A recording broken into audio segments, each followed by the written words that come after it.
Which of the following is continuous but not differentiable? So before I even look at it, let's just make sure we refresh ourselves on what it means.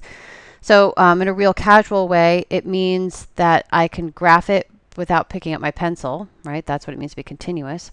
Not differentiable means it's got some sort of weird cusps or corners or things like that on it that make it so that the derivative from the left is not equal to the derivative from the right, right? So if I picture something like a cusp, the slope of the curve as I approach this point from the left is certainly different than the slope as I approach from the right. So we're looking at, does the graph have any cusps or corners, things like that.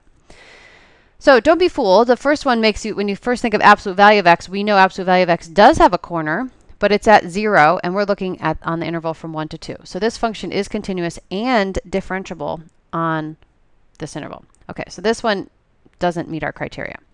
This one, the function 1 over x is our rational function, has a vertical asymptote. Again, in fact, it's not even continuous, but that's only at 0. So on the interval from 1 to 2, it's totally fine. So this one doesn't meet our criteria.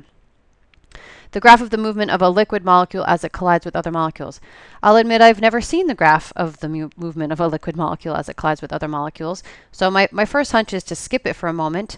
And so let's do that. So then let's look at the last one. Is this parabola x squared, is it continuous but not differentiable? And the answer is no.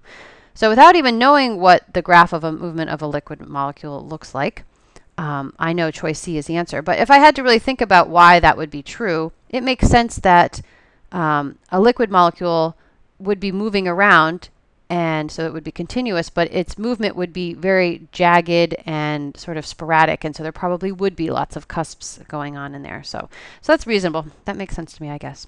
There you go, choice C.